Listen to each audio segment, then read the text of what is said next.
Welcome to the Emerging Civil War podcast. I'm Chris Mikowski, and joining me today is my good friend and mentor, Greg Mertz. And Greg is retiring after eons with the National Park Service. Greg, thanks for joining us today. Thanks for having me. I, I exaggerate and say eons, but you've been there how many years now? I've been with the National Park Service for 40 years and been here at Fredericksburg now for almost 37 of those. And it's literally generations of historians that you have had an influence on and an impact on. A couple of years ago, Emerging Civil War recognized you with the General Brigadier Stevenson Award for contributions to ECW because of the many ECW folks that you have had the chance to mentor and work with over the years. I just ask you to take a rough stab, totally off the cuff. How many people do you think you have had the chance to shepherd through their Park Service experience over the years? Well, it's tough, but as you talk about different generations, of course, you and your family, you and your daughter both, there's two generations that I'm looking at here in the screen. But as far as, interns and seasonals and such, those that would have worked full time in the park at some point, I was a supervisor for 30 out of those 40 years. So there's probably average around 10 new people a year. So I would just kind of guess in the neighborhood of 300, just counting, again, interns, seasonals, people that would have been here for substantial periods of time. And then as we look at the volunteers, goodness, several hundred of those as well. So, and Greg's impact has been so profound that people call him Papa Mertz because he's like the Papa who takes care of everybody. So Greg, as you think back on your Park Service career, what's been your most rewarding aspect of all that? Watching people grow, and interestingly, as you helped to participate in, one of our staff members tried to contact as many of the folks that came through our doors as possible. And Beth Parnitza, who is down now as the chief historian at Appomattox Courthouse, commented, she asked me once what I felt the best thing about the job was, and says that I commented that it was watching people grow. So I wasn't surprised at that, but it's great to especially try to help folks along that might be on a little bit different path. A good friend of ours, for example, was someone who, after going through walking tour training, said, "Oh, I don't understand how to do this," and told her mother that, and her mother encouraged her to stick it out. And when I went on one of her programs, it's like, "Katie, that's one of the most amazing programs I've ever seen. That is so unique, so creative." And that's when she shared with me, said, "I didn't think I could do this." So it's great to encourage someone to do something different. We also had a fairly recent intern who, when we asked him to turn in an outline of his program of his walking tour, it was very sketchy. So you need to go back to the drawing board. Came back with one that was doubled in size, but was still sketchy. So I said, "Well, let's go out and talk about your program." Well, that was his means of communicating. So after we did that, he gave the program, and interesting, he was from a local college, so his professor actually came by at the end of semester and asked, "What did you do?" I could tell at the end of the semester, it was a fall semester, so he was with us in September and October when it was busy, and so when she saw him back in November and December, it's like, this is a completely different student. What happened? So those kind of stories are those that I think are the most rewarding. I tell everybody I can, I wouldn't be where I am today if it wasn't for Greg Mertz. Since I came to Fredericksburg as a volunteer, brought there by my daughter, and you put us through training and you nurtured us, and then you gave us extra opportunities. You gave me extra opportunities and just a lot of encouragement and nurturing. And you were there to answer questions and, well, hey, try this resource or try looking there. And just lots of great mentorship. And I think about what a gift that is, and to think that you've been able to do that for hundreds and hundreds of people. That's a profound impact. Where have some of your former seasonals and interns and employees gone off to since being under your wings? Well, in addition to Beth going off to be a chief of interpretation at Appomattox Courthouse, Becky Oakes, at just about the same time that Beth left, went to become chief of interpretation at Martin Van Buren.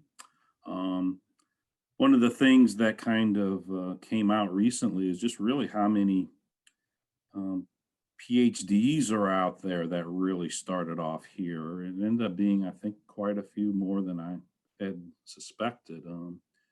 On C-SPAN, just sometime within the past year, I saw Angela Diaz, who is at a university in Utah. There's Pete Carmichael up at Gettysburg College, and Barton Myers at Washington and Lee, and David Preston at the Citadel,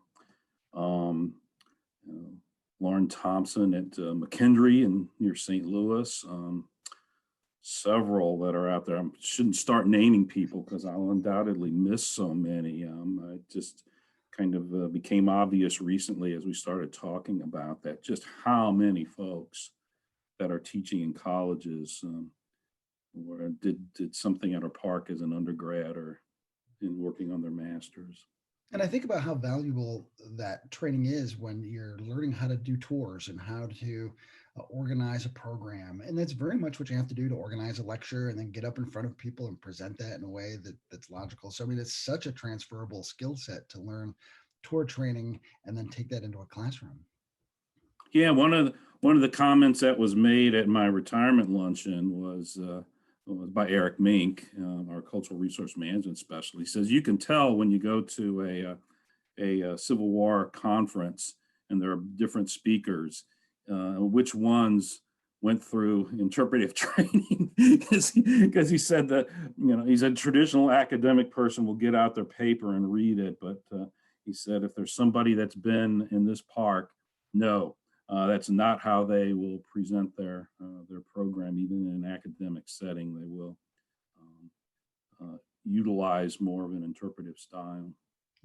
Well, and one of the things that you've pointed out through your training is, when you're out there with a bunch of people, you don't have the opportunity to have notes with you. You can't read from a script. You have to know the story well enough to talk about it. But then you also have to not be afraid to say, I don't know that. Let's go back to the visitor center and I can look that up for you. Yeah, if somebody has to rely on notes, I feel that the message is too complicated for them to comprehend just by listening.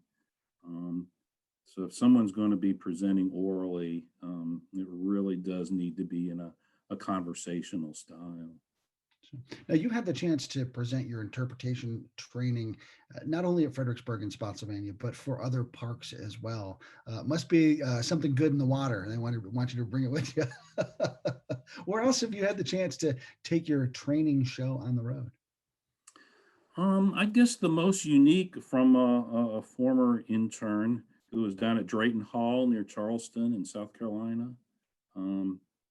There was a day, or maybe it was a week, when they kind of shut down to clean the house and do some other things, but asked me to go down and spend a day kind of going over some interpretive techniques. So that's the most unique one. Yeah. Now, I know that once upon a time, you were a fresh-faced young fella getting ready for a Park Service career, or hoping to.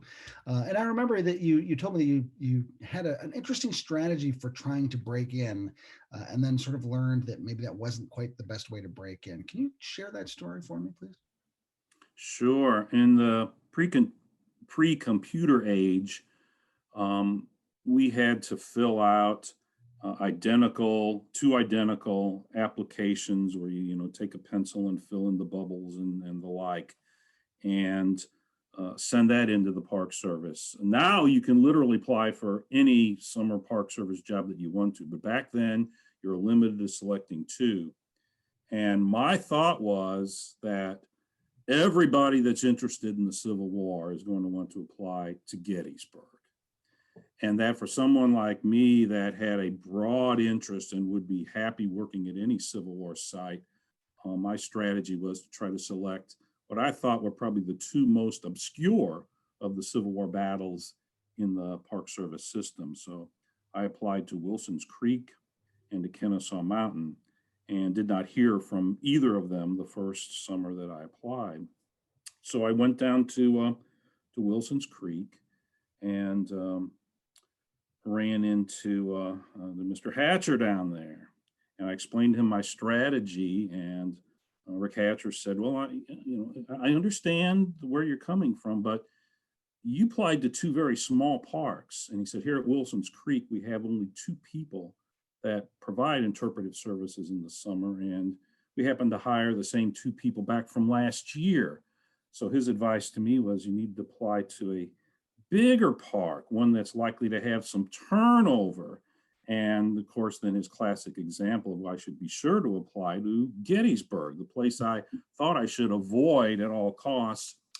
And so I applied there, and it just so happens that that same winter, in November of that winter, Mamie Eisenhower passed away, and the Eisenhower home is right next to the Gettysburg battlefield. So that was now going to open up in the summer of 1980, my first season. So they were hiring more people than ever before, some to fill the shoes of people they promoted, like Scott Hartwig, for example. When I went there in 1980, that was his first year as a permanent employee. For many that may know him.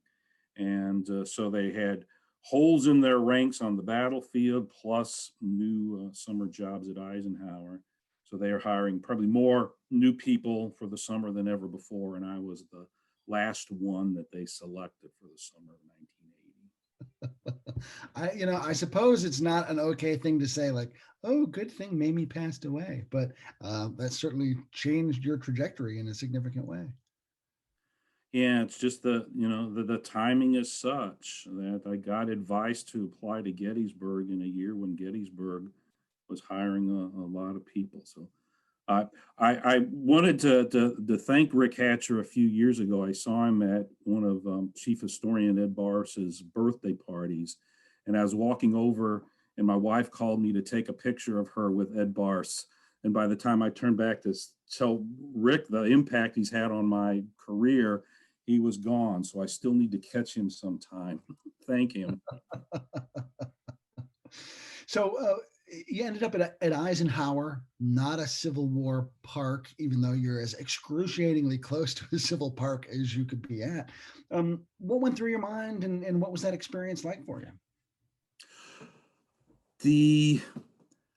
One of the things that is important in interpretation is to try to get the visitor excited in the story. Often that is one of the hardest battles, no pun intended, but have people come on the battlefield and kind of get hooked in the story.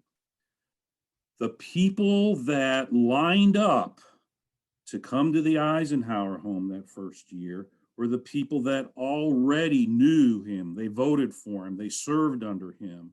They were so thrilled to go through that house. It was infectious. So it was a completely different story than what we're typically used to, trying to, again, get somebody interested. They're already interested as they're walking in. So they were absolutely thrilled. I'm sure today, working there today has got to be dramatically different than when I'd worked there. I'm sure the interpreters there do have to devote a fair amount of time to explaining just who this guy Eisenhower was to the people that walked through their door. I didn't have to do that. It was so easy to connect with and help make those folks happy and thrilled that they were there. They were already thrilled stepping in there. It was just like getting a hanging curveball and hitting it out of the park every time. But I suppose for someone who maybe didn't have a background in Eisenhower, like suddenly you've got pretty high expectations you have to meet. So you have to become an Eisenhower expert in a way. Yeah, well, I read his book At Ease. That was one of the first things to do, and that really showed his personality, which is really what most of those people wanted to come through. I mean, for the veterans that served under him, I didn't have to be an expert on what he did in World War II or even an expert in his presidency. They wanted to know what he was like as a person, and so that's really where most of our focus was, or at least mine. So you eventually were able to make a transition to a Civil War park. How did that come about? Um, there, since many of the people that started at Eisenhower had been seasonals on the battlefield, um, you just kind of waited to whenever there was an opening on the battlefield, and then um, you kind of indicated your interest and was able to transfer over. So I think I was at Eisenhower. I mean, of the 4 years that I spent there, I was probably at Eisenhower about a year and a half, year and 3/4, and on the battlefield for about 2.5 years, something like that. Yeah, yeah. And how did the experience at Eisenhower translate to inform your later experience doing Civil War history? Um, well, one of the most interesting things that I can think of is when Eisenhower was in the White House. He had, and apparently maybe it's even kind of a habit that you put portraits of your four favorite people up. Well, Eisenhower had a portrait of Robert E. Lee hanging in the White House, and was challenged by a doctor from the state of New York, a dentist, I think, asking him how he could have somebody who um, was considered to be by him a traitor to the United States hanging in the Oval Office of the White House. And so I know Eisenhower wrote to him saying that he considered Lee and all Confederates to be men of probity, character, and public standing, and that it really wasn't until the Civil War ended to show that secession was not proper, and that all Lee and all Confederates were acting what they felt their constitutional rights were. And not only is that a story that I have, but one of the important ways of dealing with controversial issues when speaking with visitors is to try to, as I say, stay in the moderator role, not to try to argue one side or the other. And it's important to use the voices of others, authorities, if you will, to try to share some of those point of views. And so by using the words of Eisenhower, somebody that's respected. So there's been, to back up, there have been many times when people come in and will say, you know, you put Robert E. Lee on a pedestal in this visitor center. Everything seems to praise him. Why is that? And so one of the methods for trying to help someone understand that is to say, well, here's how one personality who was challenged in a similar way of his admiration of Lee, how he put it. Again, that helps to make sure that we don't get into an argument with someone. It's we can stay in the middle, and here's one view and here's another, and then particularly for some people that really want to help understand the other point of view. How is it that people really look this way? Um, that's the most direct way I can think of that I took some of the my experience at Eisenhower and use it on the Civil War battlefield. And it seems like, that's very much about context. If someone were to walk in there and complain about Robert E. Lee, well, look, it is Ike's house and that's the way he wanted it, or it's Ike's White House, And so the idea is to interpret that moment in Ike's history, not our version today of what we wanted Ike to be back then, and sort of avoid presentism by using those voices of the past and voices of context. It's really important.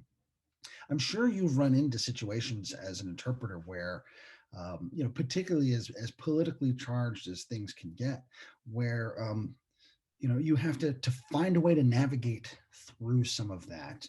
Um, how challenging is that for you, without necessarily getting into any specific politics? But how challenging is that to serve as a moderator in that kind of context? Well, word it's exceedingly difficult because one of the first things that we really need to try to do is figure out, is this a person that is asking us a question and genuinely want to understand um, uh, why things seem to be in this particular way and want to understand how they're, what another way of looking at that same topic might be. Is it someone that is trying to convince us of their point of view and are not interested in a dialogue? Um, is it someone that just wants to get this off of their chest? It's very difficult to know exactly where to come down on many of these issues where controversy is brought up. Sometimes it's best just to listen, but kind of the strategies whenever somebody comes in, hopefully you can find something that you can agree with on someone. Even if someone, say for example, the same situation just cited, feels that you shouldn't praise Robert E. Lee because he fought against the United States, you can see if they appreciate that one of the reasons why he's interpreted is because he was a still skilled general, and point out that even the military, modern military, will come on staff rides to battlefields to study excellent military leadership, regardless of the cause that they were fighting for. So they're look to see if there's some kind of common ground that you can find with anybody, and you generally can, and then try to take the discussion from there. That reminds me of one of the key things that you taught us, is meet visitors where they're at, ask questions. Sometimes people come in the door and you want to inflict upon them everything you know about the battle or the park, whatever, but it's really important to ask them questions to find out how much they already know, what they want to know, what they want to see, and really meet them where they're at to build on their experience so that they have a good time. Oh, exactly.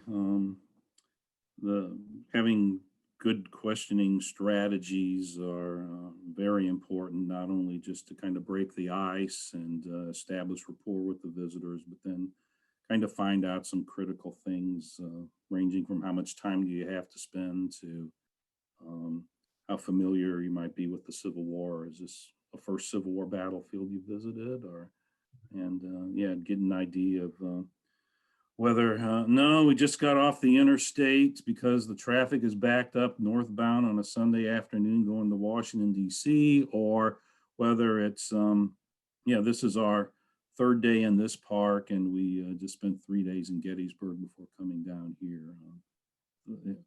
Finding out those type of things can be very, very helpful as you're assisting someone in planning their stay. Now, you eventually made your way from Gettysburg down to Fredericksburg. How did that transition happen?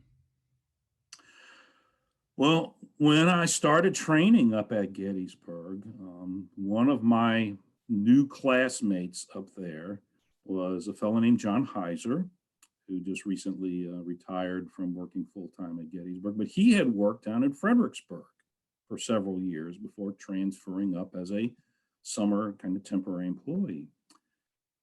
And one of the things that happened during training, there would be times when the person conducting the training for us would, especially if we ran into, something that was kind of touchy, they would turn to John Heiser and say, how does Bob Crick, the chief historian down at Fredericksburg, how does he handle that?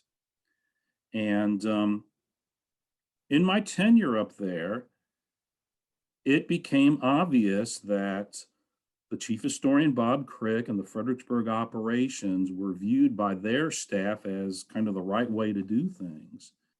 And so I just was always kind of indoctrinated with this. And so when there was a chance to apply to Fredericksburg as soon as I kind of wrapped up my master's degree, which I got evenings while working in Gettysburg. The year that I wrapped that up, I applied for two positions right away, and one was an opening in Fredericksburg. So I was able to land that, and again, stayed there ever since. A variety of different positions, but I have been only worked at the three parks: Eisenhower, Gettysburg, and Fredericksburg. I'm convinced that once you walk out of the building the last time, the whole park will just sort of pop apart at the seams without the Greg Mertz glue holding it all together. Well, if you go to my office building now, it looks like it's falling apart. We have been doing a construction project. They dug around the entire Fredericksburg Battlefield Visitor Center to put in new drainage. So, yeah, I'm afraid, yeah, there might be some people come the day after I retire and look at the construction zone and feel that it's falling apart. Just coincidental, folks. Oh, sure, certainly. It's just a coincidence. So, and I know how passionate you are about history, and yet your career took you into administration. And, I know that's a common way for people to advance. But in some ways, and you and I have talked about this, how that takes you away from the front lines where you really love to be. What do you gain and what do you give up by making that sort of transition, do you think? Well, I think the important thing is to try to maintain some balance. The best piece of career advice that I ever received was from Bob Crick when he promoted me to be the site supervisor. He said that you're being placed in a position where you and only you are responsible for so many of the things that go along with this job. But and he said, and it will be very simple for you to simply focus on those things. But if you do that, you're going to be miserable. You need to take some time to go out and give tours now and then. You need to give some talks to Civil War roundtables. You need to make sure you do some of the things that attracted you to this to begin with. And there have been times when I've booked myself a tour and that time rolls up and I'm saying to myself, why did you do this? The workload is so heavy. You must be crazy to have agreed to do this. And then after you spend the day out on the battlefield with a Civil War roundtable or whatever, and you go back to the office, you're like, wow, that was just so refreshing. That was great. So one of the secrets is to keep making sure that you do something in your job that you enjoy. And the last time that we had an all hands meeting, that's one of the things that I said to the entire park staff, that was the best career advice I ever had. And I said, I encourage you to do that too. Make sure you continue to do what attracted you to your job to begin with, and make sure that you have a chance to do the really enjoyable things. So when you have the chance to get out and explore these four parks, and I'll widen that lens in just a moment, but when you get out and explore the four parks that you've worked at for so long, is there a particular place you like to go to get away or to retouch base with things? Um, there really isn't anything that purposefully comes to mind, but I would say I more frequently go out to the Bloody Angle area. Um, Partly might be because it is close by to where I live, but I know I took one of my cousins out there one time, and stressed the lay of the land and that depression that where hundreds and thousands of Union soldiers gathered just yards away from the Bloody Angle, and different times would surge out of there to make the attack. And she made the comment to me that she'll never look upon a ravine in quite the same way as she did there. So that's one of the places where I think the terrain is stronger. And even though I know the story, if I'm walking down into that ravine, I still will pause and look around and say, wow, I can't see any of the Confederate line down here. And just, so I guess I look for the places where the terrain kind of speaks to you. Now, I know one of the other battlefields in this region that you like a lot, that's outside of the borders of the park, is Brandy Station. Tell us a little bit about your love affair with that battlefield. Um, well, there were three of us working at Fredericksburg: myself, Frank O'Reilly, and Ray Brown. Ray Brown has just returned to this park from Manassas, and we heard of the plan to build an office industrial park on the Brandy Station battlefield. And we, at that time, there really were not very many purely, if any, purely preservation organizations.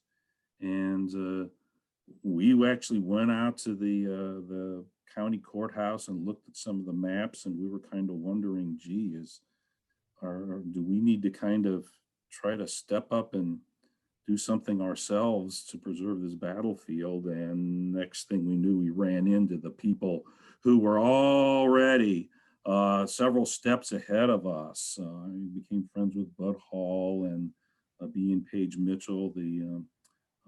Mitchell, the original president of the Brandy Station Foundation. So after a while of showing up at the hearings and listening to what was going on and speaking when there was an opportunity, the board asked me if I would join. So I got involved with being a board member and eventually a vice president of the Brandy Station Foundation. Yeah.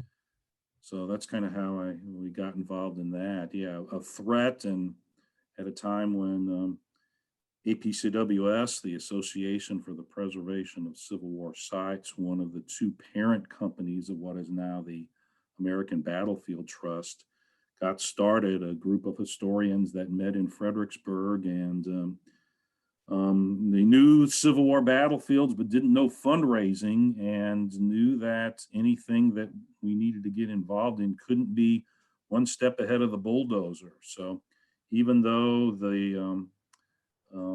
one of the parent organizations and a merger of the two parent organizations would do astronomical work out at Brandy Station at that time, the young fledgling APCWS knew it couldn't do a whole lot out there because it just couldn't afford it. And it seems like preservation just, the preservation challenges in the Fredericksburg area in particular just continue to shift and change. I'm sure you remember the days when there are wide open fields that are now housing developments. What do you see kind of as the challenge for preservation moving forward? There's still some good pristine land that is available in the Fredericksburg area. I saw your video on the land right behind the Confederate line in the wilderness. One of the things when I was doing research on the wilderness, I realized that in Battle's Alabama Brigade that most people got the order of battle wrong, that there was a veteran unit that, because its commander was not thought to be very talented, was sent down to guard a prison camp while a new unit, the 61st Alabama, came and went to the wilderness. So I kind of am very interested in this Alabama Brigade that was in the second line, and when the Federals broke through, the Alabamans countered attack. That's a fascinating story back there. I look forward to the day when both sides of the highway are preserved and we can actually walk that ground and walk that whole counterattack. So that's just one of many examples in the area of land that can still be preserved without doing massive scene restoration. I guess in the future, once we preserve all the pristine land, and have it interpreted in a way that it can be understood. Next, turn to some of the areas that have been developed and maybe try to restore them. But I think that'll be a long time. I don't think that's something that my generation will ever see. It's nice to think though that there might be enough projects left for the next generation as opposed to having everything get all bulldozed and poof, it's gone. And then, it is ongoing work for certain. Mm. So one battlefield we have not talked about, but it's, I suppose, the battlefield where your origin story takes place is Shiloh. And we're far away from Shiloh in Central Virginia, but you actually grew up not too far away. Tell us a little bit about your relationship with that battlefield, please. Well, I grew up in St. Louis, so it's about, I think it was like a 6 hour drive or so from Shiloh. And there was a Boy Scout leader that laid out um, 6 different trails on the Shiloh battlefield. So my scout troop went down there every single spring. So I took a different trail each time that I went down there. And I even have a specific moment that I can look to that was very critical in getting me in the right direction. When you go down there, it's, one of the original 5 Civil War battlefields. So loads of monuments. It's a very impressive sight just to look at it, even without understanding one iota of what happened there. So I remember one time we were riding through the battlefield, and I asked my adult leader who was driving if we were going to be going past that long row of cannon. And one of my youth leaders said, "It's called Ruggles Battery," as if, don't you know this? And that really stung. And I shortly after that started making myself some note cards, and I would get there were like, I think they cost like 35 cents, these thin little booklets that you could get from the government printing office called the Historical Handbook Series. So I got each of those on the Civil War battlefields, and that grew to obviously thicker volumes and multi-volumes and things like that. But that's kind of how I really started delving into it. I was impressed with the place, but I really had not made the connection. I didn't have the understanding yet, and that helped me to jump into it. And as I retire here in Fredericksburg, one of the interesting things is that Daniel Ruggles, from whom Ruggles Battery is named, is buried in Fredericksburg. He married someone from the county just east of Fredericksburg, King George County. Even though Daniel Ruggles, as Confederate general, was from Massachusetts, he married a Virginia girl, and so I kind of got started with Ruggles, and I'm ending with Ruggles.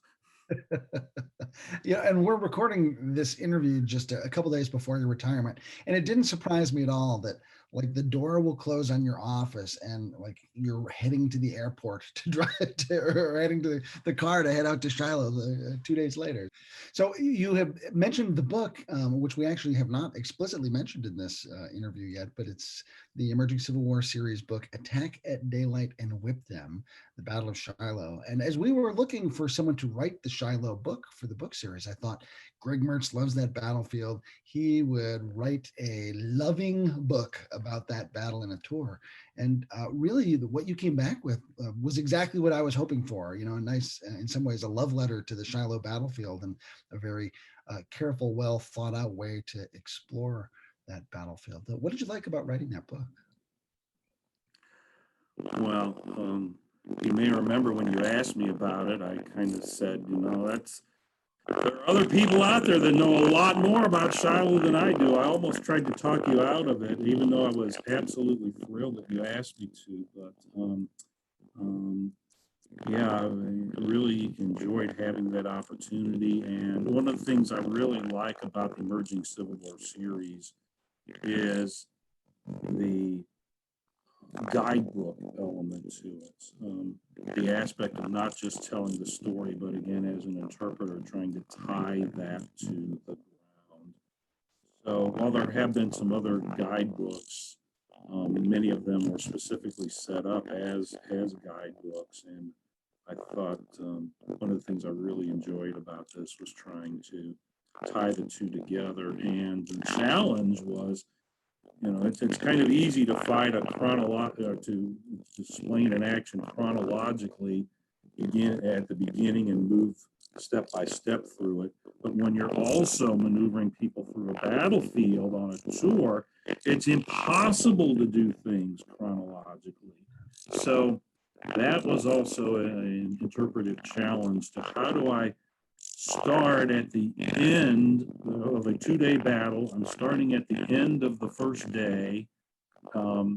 That's the kind of the first tour stop, and then we're working our way out. And so how can I set it up to explain the battle in a manner that seems to flow and still take people through it so that they're not running back and forth and having confusing directions. So, Greg, it's been a real treat to chat with you today. My admiration and affection for you is well known, but it's always such a great privilege to be able to sit and spin some yarns with you. Thank you so much tonight. Thank you. I've appreciated your friendship over the years. You're definitely a part of what we've done at Fredericksburg. I don't do a lot of independent things in my job. I work with a whole lot of other people, whether they're permanent historians that are my subordinates or interns or volunteers, but you've been an important part of what we've accomplished at Fredericksburg, and I thank you for that. You and your daughter, both. So thank you. Oh, my privilege, absolutely. Ladies and gentlemen, Greg Mertz, thanks so much for joining us tonight, Greg.